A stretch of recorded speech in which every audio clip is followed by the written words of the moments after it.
biggest myth of reselling. The biggest and final myth of reselling debunked. Now, this is the myth I need y'all to be here for. This is the myth that y'all need to pay attention to.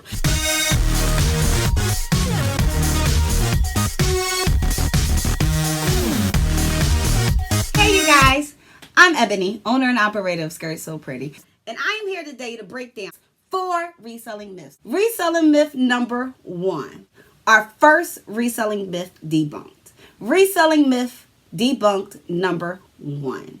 The first reselling myth I'm going to debunk is the myth that you have to list your item at the lowest point for it to sell. That is not true. That's not true. Let me tell y'all something. What I've learned of the culture of online shopping is that there's a lot of counterfeit out there, and because there's so much counterfeit out there on the market, that a lot of customers automatically think that almost something is counterfeit or something is wrong with it. So if you price your item too much lower below what everyone else is selling their items for, then or what the selling prices is going for, then 9 times out of 10 people are going to overlook your item and even pay up for an item, because now they're feeling like, okay, well, this item was all these other items is priced at $80, and this person has got this item for like $45, $50.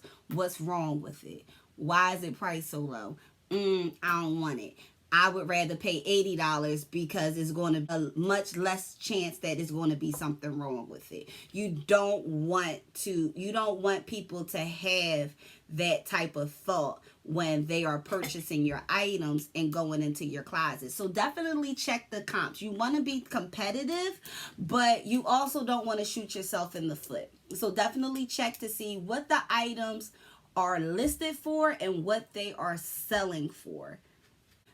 List an item for a higher price, but be prepared for that lower price. Let's say you got a dress and you paid $1 for this dress, but you know that the item is listed on Poshmark for about $80, but it's selling for about $50. Don't put it at $50 thinking, okay, well, it's listed at $80, but people are paying $50. If I just put $50, people are going to run for that $50 and not pay that $80. No, let them offer you that $50 and be prepared for that $50. If you're willing to take $25 for that dress, if you're willing to pay $30 for that dress, whatever you're willing to take for that dress, that is on you. But don't put the item at $50. And because once you put the item at $50, don't be mad when people come and offer you $25 and $15 for this dress. And then when you're constantly accepting these types of offers, you are shooting yourself in the foot for the long run.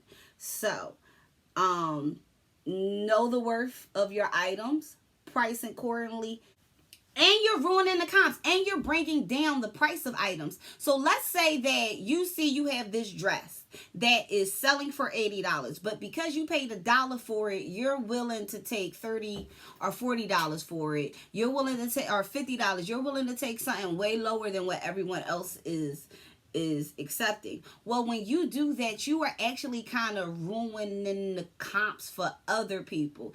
Basically, run the comps. Reselling myth 2. Reselling myth number 2 debunked. Another myth that I hear in the reselling community is that you have to cross list and use multiple platforms to make a whole lot of money. No, that's not true. Every platform is different, and every platform has its own niche market, and certain people go to certain platforms for certain things. First of all, my first suggestion is do your research. What can you sell on each platform? For example, Poshmark. You cannot sell a car on Poshmark. How you going to ship it? How you going to ship a car? You cannot sell furniture on Poshmark. Why? How you going to ship a couch with $6.95 shipping? How is that couch going to fit and that priority meal shipping? What is wrong with you people? No, you got to do your research.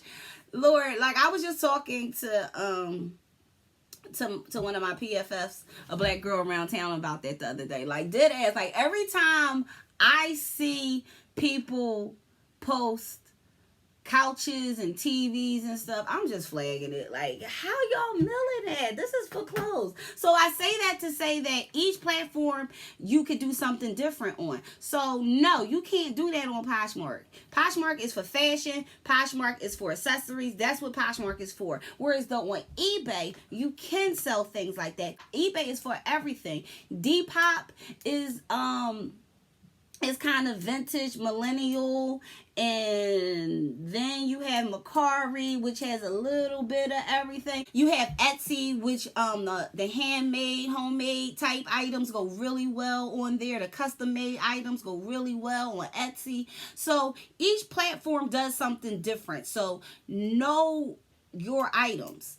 Know what you're selling. If you go to put a car up on Poshmark, it is not going to sell. You are not going to make any money because you didn't do your research to see who sells where. When it comes to clothes, some clothes do better other places. So for example, when you do your research, you'll see that, oh, the clothes that you are selling, something of a lower cost, you're getting a lower return on your goods. So you might want to try, instead of a Poshmark who's going to take 20% off of every order, you're going to want to try maybe somebody like Mercari, who takes less.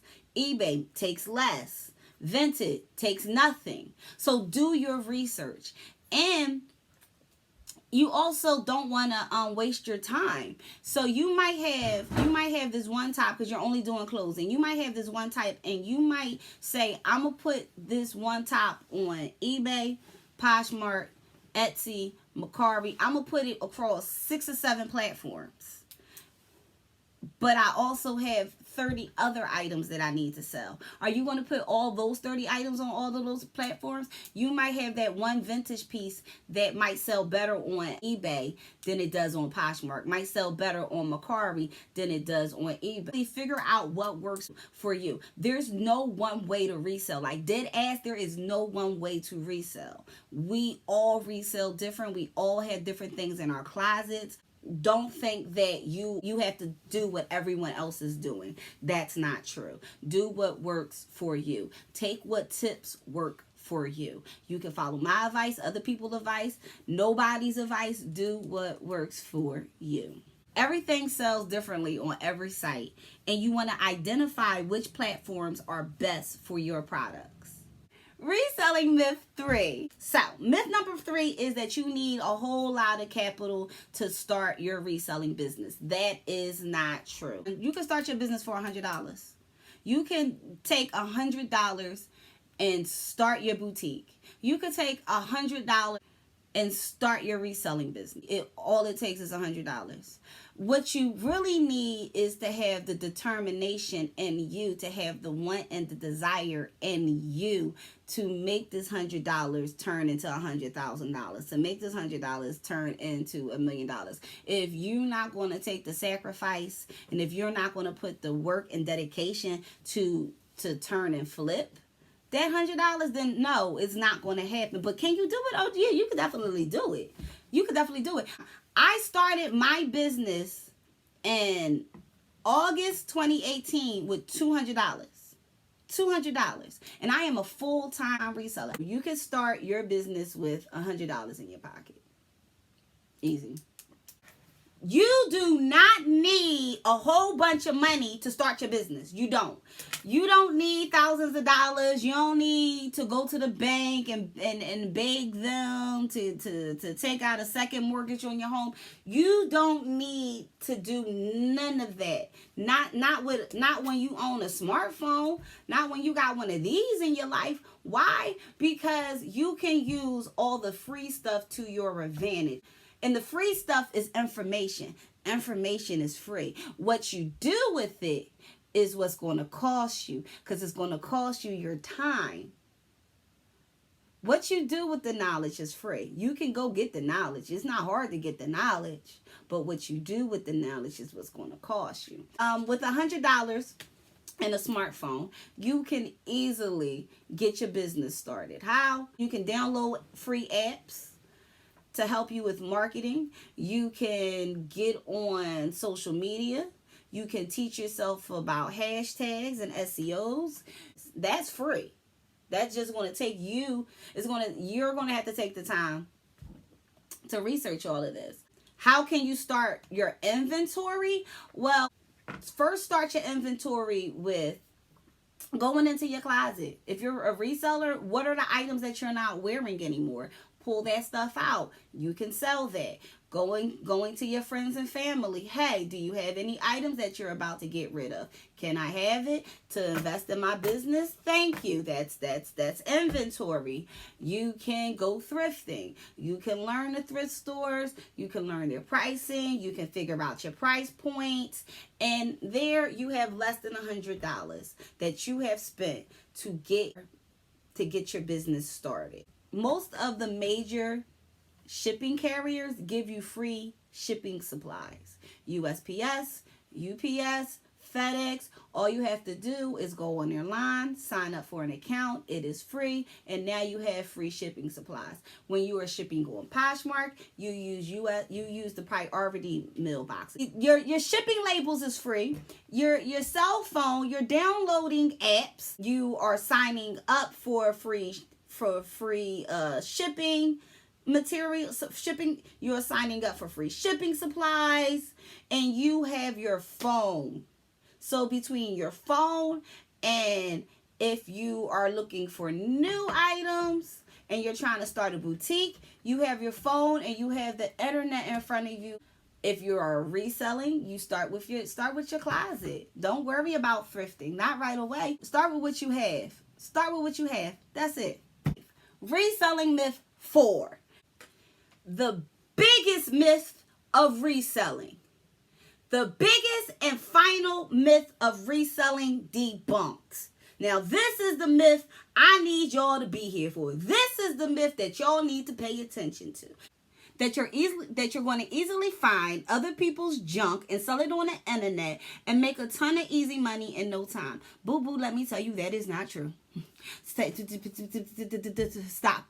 I understand that you see all these influencers showing you the items that they purchased for a small amount of money, and that they were able to resell it for a crazy X amount of money in no time, and that they make all of this money within a month or within a year or within a week or within a day, and all they do is shop, put the stuff on the internet, it sells, they ship, and they make the money. Now, doesn't that sound cute?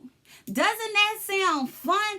I wish reselling was like that. Oh, baby. I wish. I wish it was just as cute as that sounds, but it's not. It is a business. When you step into the reselling game, I need you to make sure that you have the mentality that this is a business, that this is my business, and I will treat it as such. If you are not treating it like that, and you really think that it's going to be easy and it's going to be easy money, find something else to do, because you're wasting your time and you are hoarding a bunch of junk in your house. I'm keeping it real. If you're not going to really step up to the plate to do this, and you keep saying, oh, I keep hearing about it, and no, I'm going to buy this stuff because I'm going to list it and I'm going to do it, and I want to be a reseller, and I know I see they making all of this money, but you did ask or are not doing the things that you need to do to clear room in your life to run a true business, don't do it. Now, did ask, like, cool, if you are just trying to clean out your closet, do it. Rock out. Let's be clear. I am not talking to those people who are doing this to clean out their closet, to play around with it. That's fine. We love you. We welcome you. That's what's up. Have fun. I hope you enjoy it.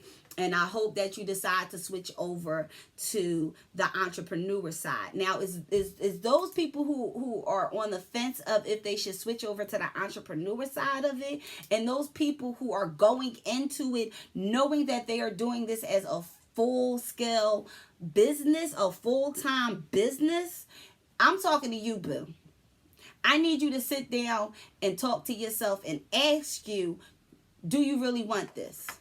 Are you really dedicated to it? Because we are talking about marketing. We are talking about listing. We are talking about looking for inventory, because it's easy for me to find inventory because I have a good eye and I know what sells. But I know what sells because I know my market. I know my customers.